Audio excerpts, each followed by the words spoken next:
And we are back. Welcome to another episode of Elevated Scaling. I am your co-host, Caleb Rosenberg, joined by Daniel Uribe and Owen Granger. And if you guys are new here, you haven't tuned into us before, I'll let Daniel kind of give you guys some background on kind of why we started the podcast and then a little bit about our story as well. Cool. Like Caleb said, welcome to Elevated Scaling. Our mission here is to help business owners to reframe their mindsets and grow and discover the real side of entrepreneurship. Whether you're a small business or a large business, join us as we share tough pills to swallow, the non sexy operations, and the journey to scale both in business and in life. Together, we'll break barriers and write our own stories. Tune in and let's embark on this transformative journey. Let's dive in, guys. Good deal. So, got a good episode for you guys today. Guys and I were kind of going back and forth as far as some of the kind of main lessons that we've learned and some of the things that we wanted to touch base on when it came to the podcast. And one of those things being kind of adopting and adaptation. And I know Owen had some great points. So I'm going to kind of let him take it away here. Yeah. Um, we had a we have these kind of talks on Zoom pretty frequently throughout our just life as business owners and trying to get things done for clients. But there's a lot you have to kind of understand before even trying to build. I mean, for us, it's even like 10K extra a month in revenue right now is a large jump. So for us, we're trying to not only position the business as something that can scale and scale sustainably. That's something that I'm big on, but Okay. also adopting our mindset to okay, what do people that make X amount per month in business, how are they thinking about problems? How are they going through their day to day? And because that's where we want to be. So that's what we're trying to basically fake it till you make it, kind of like we're trying to Yeah. act like those people before we are, in hopes that it's going to kind of take us there. There's been a shitload of successful people that have said that. Yeah. And for us, it's kind of that's kind of all we're hoping to do. So we're kind of trying to shift every part of our mindset into how can we scale this as successfully as possible. Well, it's like manifesting, or it's a type of manifesting. Mhm. You want to put yourself in somebody else's shoes or who you want to be's shoes, and essentially recreate it to your own blueprint. So what take everything with a grain of rice. Like what fits with them that will fit with me and will fit with my business. And what step do I need to take in my business, whether it's a process or some training or a course or whatever it has to be in order to get to that level or surpass that. Totally. Yeah. I think that there's a ton of people who aren't realistic with themselves. They're walking through life with an altered perception of what reality is, and that bleeds over into their business life where they think either their product or service is the greatest thing in the world, or Oh, they don't we think see that that often? yes, and it's like no, someone's probably out there doing it better for cheaper. It's just most likely the case. Or people have been successful for a decent amount of time and haven't ran into any large scale challenges yet. And they think that's what the next 5 to 10 years will look like for them because that's Yeah. all they've seen before. And it's like, you have to accept what reality is and how quickly things can change.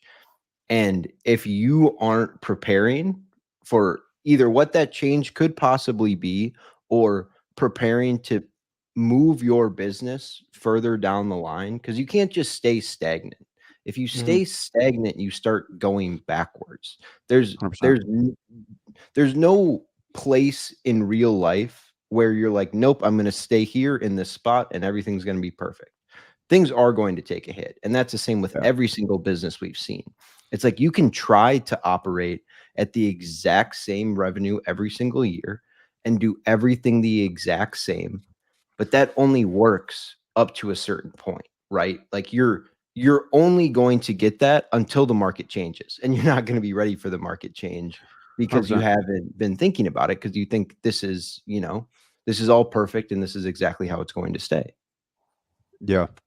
I think that that's one 100. of the key pieces too is that people don't understand that you are going to have adversity when you open a business, when you try to even just scale up in your life in general, you are going to face some form of adversity. And if you aren't kind of expecting that, it's going to hit you like a ton of bricks essentially. When you do come faced with said adversity, you're going to be like, what's going on here? And you don't even know how to react. Versus if you're planning for adversity, that's one of the biggest things is we plan for things to kind of go wrong. What happens if this goes wrong? What happens if we lose this amount of clients in a month? What happens if, XYZ fill in the blank? If you're not planning for said adversity or planning to face some sort of challenge, kind of like Owen was alluding to, then how do you ever expect to grow at a sustainable rate, right? Because you're just expecting that things are always going to be, picture perfect or, just brightest day. And that's just not how life goes, let alone No. business. And Yeah. the biggest key in that is I think it's called the paradox of preparation. You want to Mm. be as prepared as physically possible. And then when you're actually going through it, you have to be willing to abandon all of those preparations if a better like chance or plan comes up in that moment. It's something that was studied in it's kind of just all throughout Napoleon's military career, is how he prepared for every single possible outcome, but there was many times where the outcome that he took he never prepared for, but he saw it was the best option, so he was not beholden to his Mm. planning. But he was in a better position because he had gone through every single potential avenue of what was going to happen and realized this brand new thing is better than every other thing else. And that's one of the reasons why he was so successful. And I think you have to understand that life changes very quickly. So you can do all this planning and do all of this preparation, but as you're going through it, you have to know that things are not going to work out how you plan either. Yeah. Planning is just allowing you to see the field from every possible angle. Mm-hmm. 100%. And it's like, and I want to bring it to like one of our prospects that we had in the past, where working from the back, from the end to the front, like we're talking about how they still don't have a website. They still don't have the smallest things, where we're in the digital era, and in order to win, you have to adapt, Mhm. and like into that same said company, yeah, they're making 1, 2, 3 million a year, but in order to sell, their mindset, I'm talking about the Dirtworks company. Yeah. Yeah. In order their mindset to sell, they think that they can sell for the same amount that they're making yearly, but they have no systems, no processes, they don't have no training. They say they don't even have the Rolodex they think they have, Mm-mm. but it's something to like you're saying, adaptability, Yeah. Yeah. And I do want to stay on No, that for no, a second too. Go ahead, Dan. no. I was just saying, like, in order to win, you have to prepare. And even for talks like this, like, if one of us isn't prepared or anything, sometimes, Yeah. I'm talking about myself, but like, you can tell, Mhm. um, everything comes to preparedness, and preparedness to each outcome. Yeah. That's how life Yeah. is, it's a cause and effect. But go ahead, Caleb. I know you want to talk about a little bit on that. I was mentioning the Dirtworks company and them not understanding. Oh, but you got it recording. Oh my We god. can edit It's that part my, out. Yeah. We can Yeah. take that the out. But as you were 9:14 saying, in the recording. as you were saying, Dan, Go ahead, as Caleb. far as like adapting and whatnot, I think that's a great point when it comes to really not only just market changes, kind of like you guys are saying, but at the same time, um, when it comes to not only being prepared and being able to adapt, like you're gonna have to come to a realization with yourself at some point if there is a pivot that is needed, and you have to have enough humility in yourself to understand that, like, hey, set your pride aside for a second. And I'm not going to say that that's easy, because that's been tough for us in the past, having multiple LLC throughout the years, whatever the case might be, and wanting to kind of stick on the same path. Like, prime example, we had a business model that worked with a product for the last 2 years, worked great. We had some, outside factors that we definitely enabled at times that led to the downfalls of those in the winter months. But at the end of the day, we know for a fact that if we were to get this thing back up running this year, that there would be no problem scaling back up to, close to 100 grand a month. But it's understanding that not only what's it going to take to get there, the amount of stress that it takes to get to that point with that particular business model, and then all the other things that come into play with that. And it's not a business model or an industry that really aids us in what we're trying to do long term, right? We couldn't sell that business. We couldn't, try to like totally remove ourselves. Daniel and I have tried many times throughout the last couple of years to completely remove ourselves. It's very difficult in that space. So, long story short, knowing when to pivot, knowing that, hey, maybe it is time to switch industries or switch partnerships or switch brand names or whatever the case might be. I think so many people get so tied to, even when starting a business. This is the one thing I'm not going to, point at anybody, but I've had many disagreements with people over the years when you're first starting your business. And don't get me wrong, when I first started our LLC with Daniel, we probably sat on the logo and the name and all that, bullshit for like a week or two, right? But once you kind of go through it and you've been around for a couple of years, it's like, bro, it should Just not take you longer than bullshit. 30 minutes to Mm. get a domain name, get a logo, register the LLC, And get and working. get working, like Yeah. get traction, get clients to the door type of thing. I think so many people are so attached to their businesses from an emotional standpoint. And I'll admit, like our first LLC, we still have running to this day. Do we put any business through it? No, but it's just a sentimental thing where, and it's stupid because we pay LLC fees on that thing. So, but like it to use that as an excuse, like, oh, it's my first business, so I'm not going to pivot away from it. I have to use this business name. I have to do it this way. I have to be in this industry. Like, I think to Owen's point, realizing and recognizing when a better opportunity or a better path presents itself, not having FOMO or, shiny object syndrome necessarily, like where every single week you're changing your business model, changing your target or your niche or whatever. But, if it's been a few years, right, and you're doing things a specific way and you're rejecting all of the information or suggestions that have been given to you, I think it's time to look in the mirror. Yeah.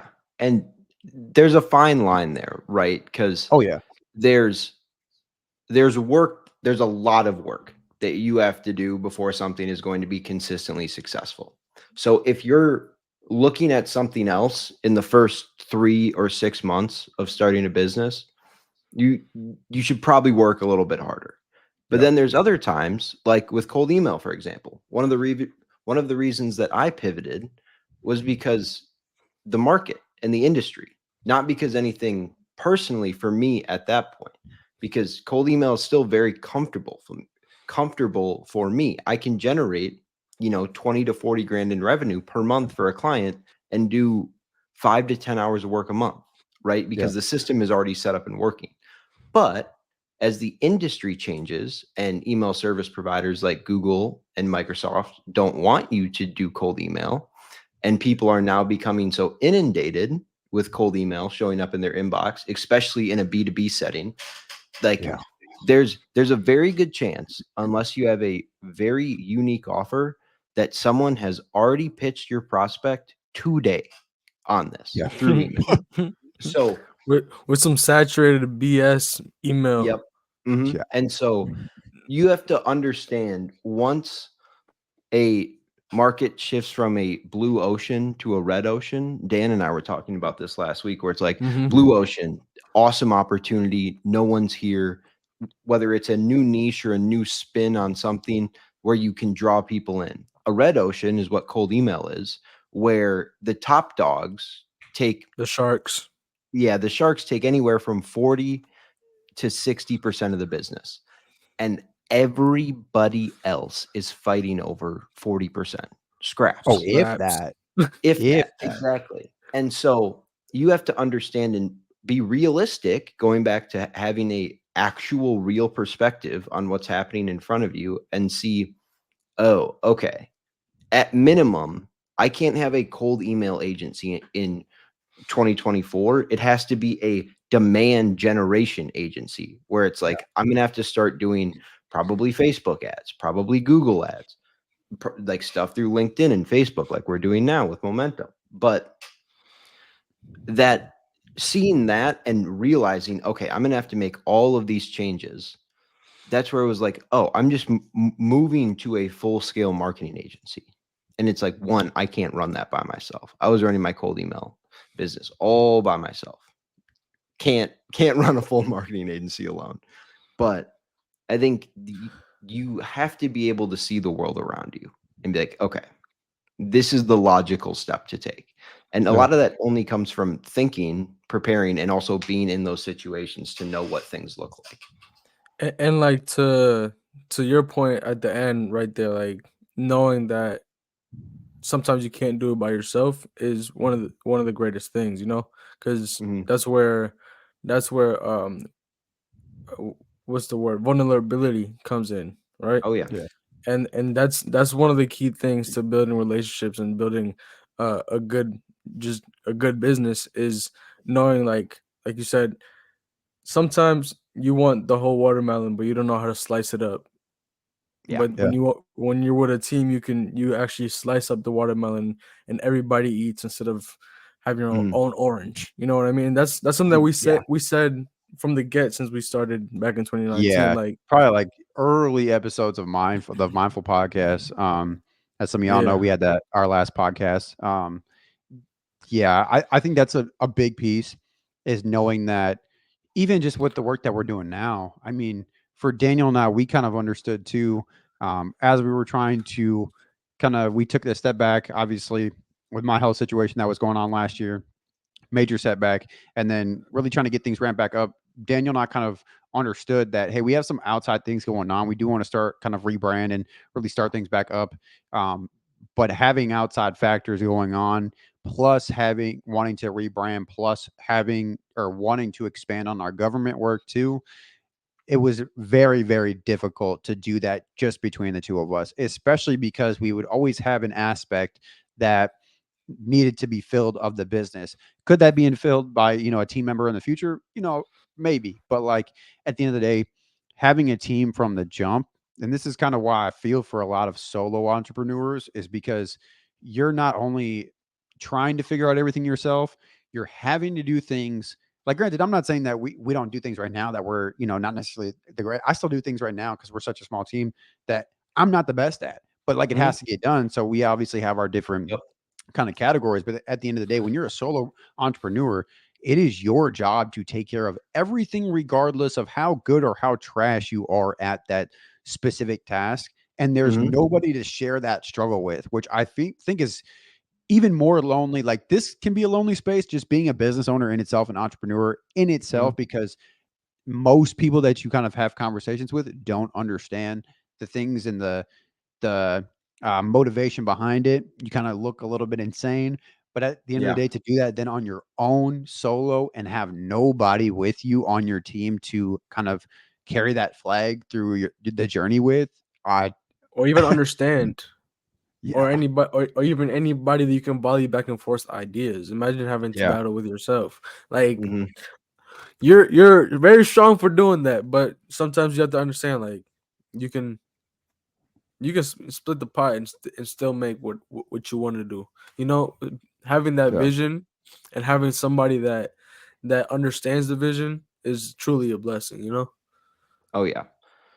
There's just more strength together. And plus it's different when you have like 3 operators on a team versus 2 and like a team member, because like you were yeah, saying, like we do a lot of things where we either go figure out how to do something the best way and then do it that way, or it's something we know how to do. Um, yeah, and so things just get done because they kind of have to for the yeah, business to 100%. run. And I think to Dan's point as well, being that I think you also have to understand what your goals are. Like, I think that was, and again, I'm not going to say in one partnership in particular. In the past, having previous partnerships, and Dan and I have gone through numerous people. This wasn't just like our last previous partnership. Like, we're talking, we've gone through many, many people in these past few years of trying to bring them onto the team and trying to have kind of the same vision. And I think when you have a similar vision, you're not necessarily concerned about like obviously is there going to be things in the future that, we might all have like our own XYZ. Like maybe Owen has some real estate under his belt, his personal belt. Maybe Daniel has some under his belt, or a business or two under his belt of an acquisition, or things like that. We're not saying we do absolutely everything together, Mhm. but for the like through some of these main things, we all have a very similar vision, and I think that's one of the biggest things that's really helping and not putting a strain on, like, oh, I wish that I was doing this agency stuff by myself or whatever, because at the end of the day, we're focused way beyond the agency. We're thinking like 3, 4, 5, 6 businesses down the line, right? It's easier Mhm. to do that with a unit and manage multiple businesses and have these different aspects of that versus trying to scale up one by one by yourself. And I think both situations can be done 100%, but I think for us just being how we are and how we're wired and wanting to be so aggressive, like it's like establish one thing and then start to get the next one rolling type of deal, Yeah. and just have that compounding effect. And I think when you're by yourself, you don't have that benefit or that luxury to still have that same amount of attention to detail and that care for your previous operation while you're getting into a new one, if that makes sense. No, you just can't, because you're doing client work. You're doing operation. Like, you're working so hard every single day to keep your business operational, Yeah. depending on what you're doing, obviously. But in my case, as I added more clients, my personal workload got much higher, Yeah. right? And so it's like you can only take on, without having anybody, like 3 to 5 clients until you're completely overwhelmed. And it's like, now I'm not even doing things that are helping the operations of my business. Now I'm literally only doing client work, and Yeah. other like parts of the business are failing because of it. 100%. 100%. And I think that was something that Daniel and I experienced in our last business throughout the last couple of years, is that we would have this situation where we're tapped, like we're both working from not only from like about 8 a.m. to sometimes 9 9:30, 10 o'clock at night in the field, and then on Talk top of about that, in the hood. right, and then on top of that, you got like we had remote employees on top of that trying to get a different operation scaled up as well. So it's like having And the then right not schedule. having that Well, just third like the right operator not. structure. I just think we No, just didn't have like the proper structure, you know what I mean? And sorry, I'm right. plugging my camera back in. You good? And just having the right structure, I think, was really what made it tough because, you know, while we're, and I'm not going to say it was the wrong necessarily partnership. It's more about structure, because at the end of the day, like the people who is good at X, Y, Z, like if I'm good at X, you're good at Y, and our other partner's good at Z, those those roles were like mixed, right? Like I'm, super ingrained into like the operations and like dealing with our remote team, right? But I'm in the field all day driving around God's green earth, right? And you're good at Mhm. building relationships and business development and things of that nature, but you're actually at these physical locations all day long. Yeah. And then Instead of it's like talking who's to and training yeah. people instead of having to go and get new business. Yeah, Mhm. exactly, right? And so it's having like being in that type of situation, it makes it extremely difficult. So I think on top of, being just a solopreneur and doing everything yourself, even when you have the team in place, it's about having the right people in the right seats, because you can have the right people in the wrong seats and the wrong people in the right seats, for example, right? And in Mhm. our case, you could make the argument that it was the right people in the wrong seats, Yeah. which teach their own, you know what I mean? Like you're gonna have to learn your lessons at some given point. And so these are some of Yeah, the things that for we sure. want to bring to your guys' attention on this podcast, is really showing you like behind the scenes of, hey, like we've made a ton of mistakes. We've done a lot of good things, and we've also done a lot of things that have cost us a lot of money. There were stretches of time where, I just call Daniel up and just start laughing, and it just be like, yeah, here's another week that we just lost 4 grand. Here's a week where we just lost 3 grand, and these are back to back weeks. So if you can imagine that turmoil or that degradingness in your mind, where Mhm. every single Friday you're getting a check, but you're also seeing a minus sign of thousands of dollars on a weekly basis. Like you have to have a very, very strong mindset to be able to tell yourself, like, I'm going to keep on going. I'm going to keep doing this. I'm going to keep pushing forward. And I think Mhm. back to the, adapting kind of mindset is that's all kind of centered around adapting. If you can't adapt to ever changing situations when your business is not doing the hottest, you're not going to survive. There's absolutely no way, because you're going to have these times where you absolutely feel like you want to give up and you want to quit. I have those days to this day where I'm like, dude, what am I doing, bro? Like I could have such an easy life if I went out, got a normal job, just regular, even a customer service or sales job, right? Just Mhm. regular job, just chilling, and worked my way up through a company. I could have my weekends. I could have, five till, after, could watch as much But you'll never Netflix as be I at want. peace. Right. I could play But you'll, video games. I could literally just live my life. Honestly. Mhm. Like and just wait till I work my way through the company, and I could still make great money doing that, especially in sales where you can start to make, low six figures, mid six figures, things of that nature. Right. But I think understanding what you're really doing this for and why you're doing it, and constantly reminding yourself of that, is the one of these single things that has gotten me to keep Oh on yeah, pushing. Besides for having a sure. team, to be quite honest. Yeah. it's generational, you know? Yeah. We want to be able to take care of not only our families, but our spouses' families, our kids' kids, Mhm. etc. You know, the people around us come first. You know, and we're here to set things up and send the ladder back down. Yeah. I couldn't agree more. And when it comes to, trying to have this mindset, this is something that the guys and I were just talking about prior to this episode, or throwing the record on, is that you have to envision yourself with said, not just lifestyle, but just envisioning yourself as, this certain person. Owen kind of alluded to that earlier in this episode here, where we have a lot of conversations about, our goals in particular, right?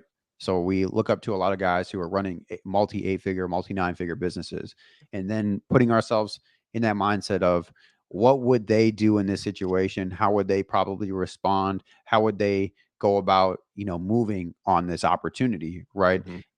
And then actually truly believing, almost like making yourself crazy to an extent. Like there's a lot of times where I'm like, dude, like I might be a little bit insane, because I'm truly convincing myself of we are at XYZ level, fill in the blank for O- however it Only fits. crazy people, only crazy people make things happen.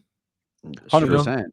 only only people that make things happen have the crazy idea that think they can do it. You know what I mean? Mhm.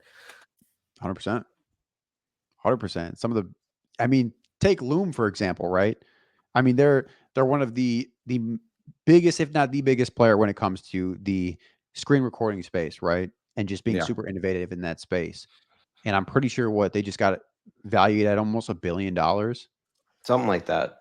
So it it's things like that, right? Where now, and I had to come to this realization. You either have to be, there's a couple different ways that you can be super successful. You can either come up with something that's super innovative and that nobody has thought of, and you're going to just absolutely shatter the market.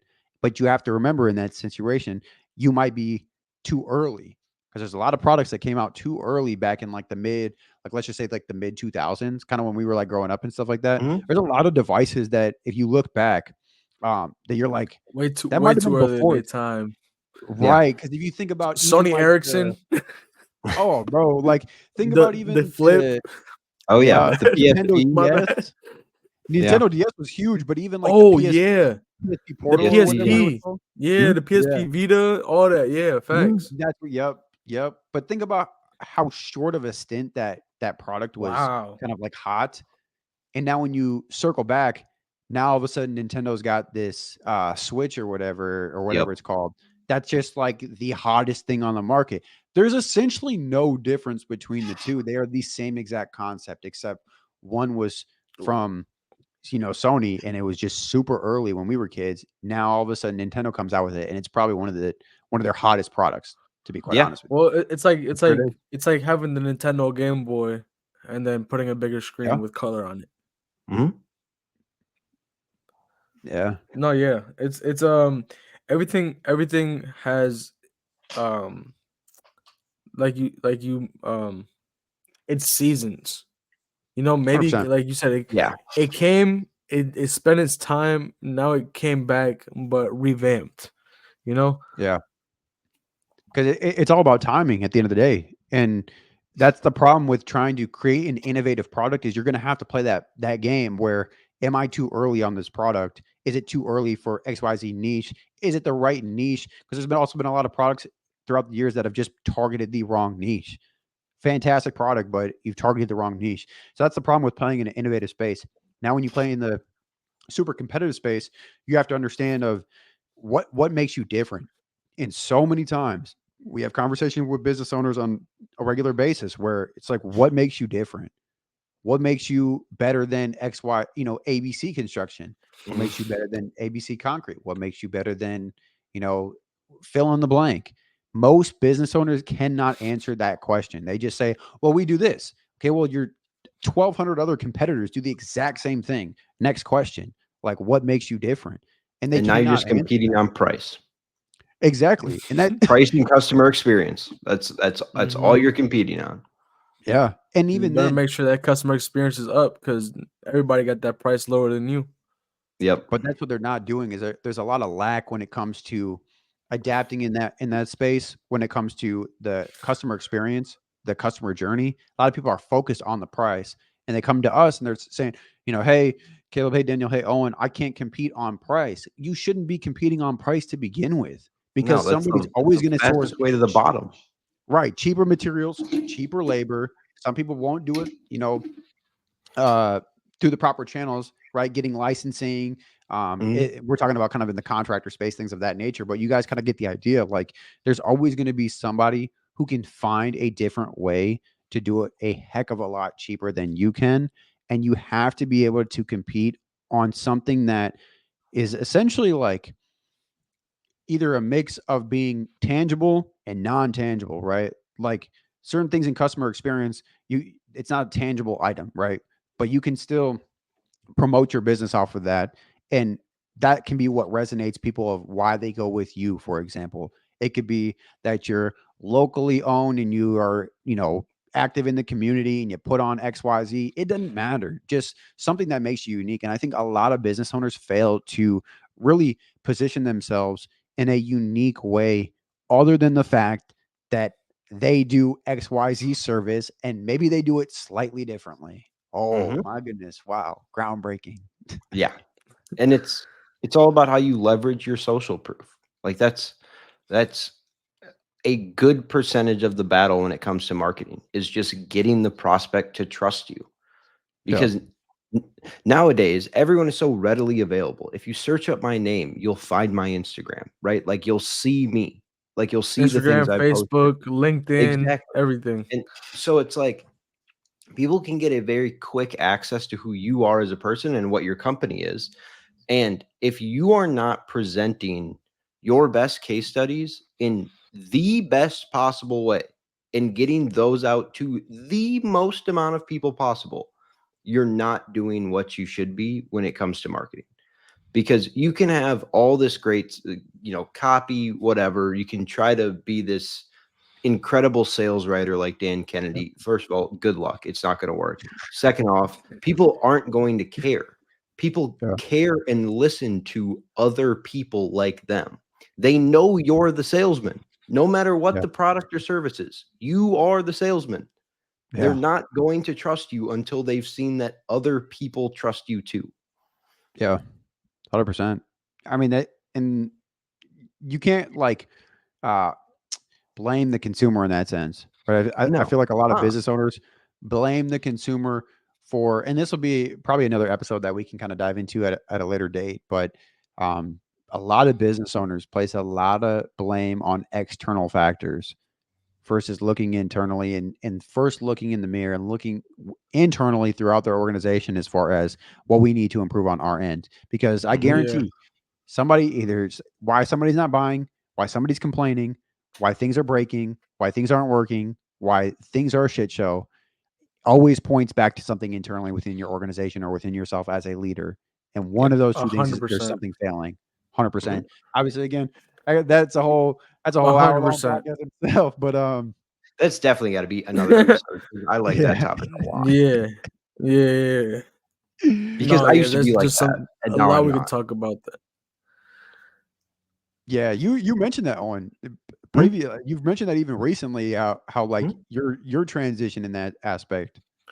Hmm? Yeah, it's No, I mean, and it's all growth. my bad. Go Oh no, ahead. you're good. Go, you good. No, I was just saying, like, I'm bringing it back to like the last couple of years, with the GovCon that we had, giving away devices. Mhm. Personally, like, and obviously we'll talk about that in the past, but personally, I always want to blame somebody else, or like, why did I hire that? Why did we hire that person? Why did we put that person in a place of power?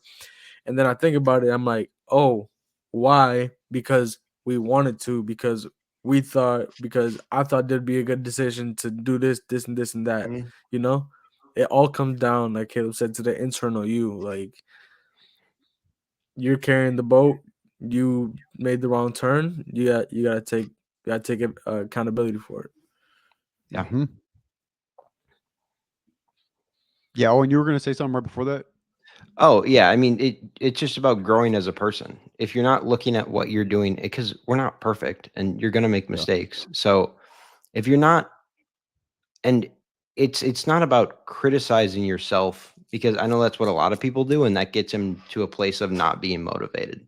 But it's not, it's like being able to look internally and analyze your decisions, good or bad, good, bad, or neutral, honestly, where it's like, understand why you're doing something and why you're feeling a certain way instead of just allowing your brain to run. Like, you have to be active with your mind and actually have an understanding of what you're thinking and why you're thinking it, or else you're going to be in a pretty bad spot where you truly believe it's someone else's fault and you're not willing to see the truth of the matter, where it's like, oh no, this is a fault of mine that I don't want to address because my ego's too large to think that there's something wrong with me. Yeah. Yeah.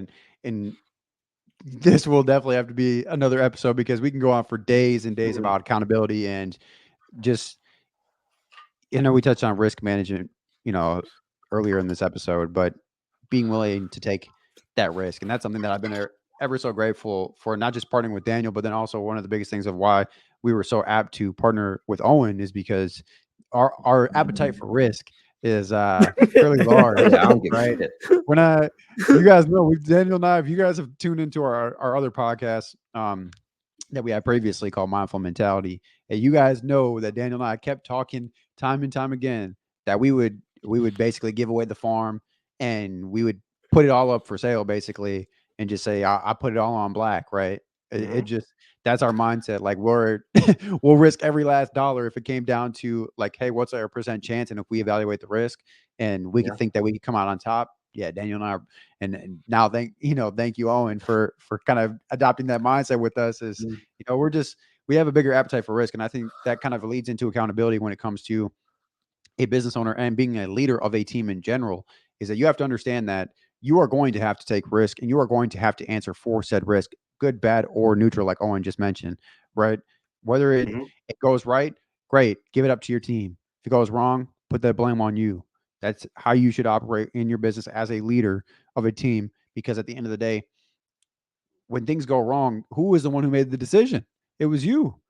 Yep. And you have to own up to that. And you have to almost take a sense of pride in that. Like, yeah, I made that decision. I think a lot of business owners will stand back on their decisions, like something went wrong, and they start to kind of back down from those decisions. Like, if you really did what you were supposed to be doing and you evaluated your options and you made a decision, I would rather make a decision than be indecisive for 2 weeks, because those 2 weeks I could have figured it out. I could have probably fell flat on my face and figured out a new solution and known this is definitely not the route to go. And I probably Yep. could have tried 2 more things in the 100%. midst of those 2 weeks of being indecisive, right? So, Indecision kills. yeah, that was a little tangent. I And know that's we're kind of pushing personal on. and life. I mean, that's Yeah, Yeah, personal and personal and business. life. and like, Yeah.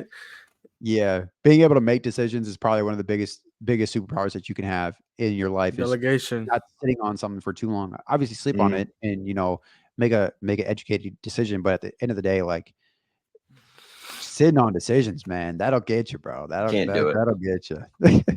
Can't But do it. anything else that you guys want to add? I think this was a great conversation today. Yeah, no, I think we hit a lot. Yeah. Just stay adaptable, have a strong will, and I know we'll probably touch back and do other episodes on like tools and exercises to do this as well, Yeah. 100%. I think that's what's going to separate us. I know you guys are probably wondering, like, what speaking of uniqueness, what makes you guys unique? Are you guys just another business podcast? Like, no, Yeah. you're not just another business podcast. Obviously, we're going to talk about the nitty gritties and the ugly side of business, and what it takes to kind of have your personal development journey. But we're actually going to give you guys resources and insight on some strategic ways on how to actually implement the things that we're talking about. Obviously, today was kind of a general discussion, kind of just getting things out in the air, but we're very big on giving people action plans and actually giving people legitimate ways to do things. We've been throughout time, especially in business. Dan and I have been through it.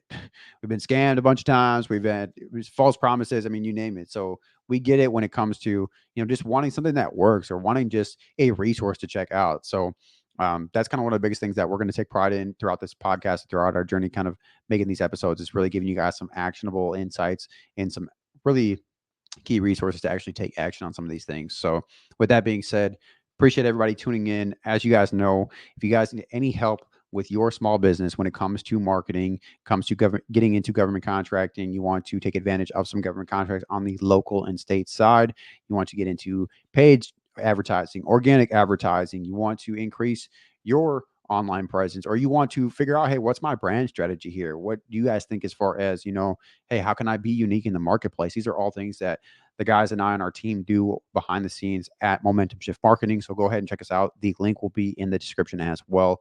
www.momentumshiftmarketing.com. If you have any questions, feel free to schedule a free strategy session. Other than that, appreciate you guys tuning in, and we will catch you guys next week.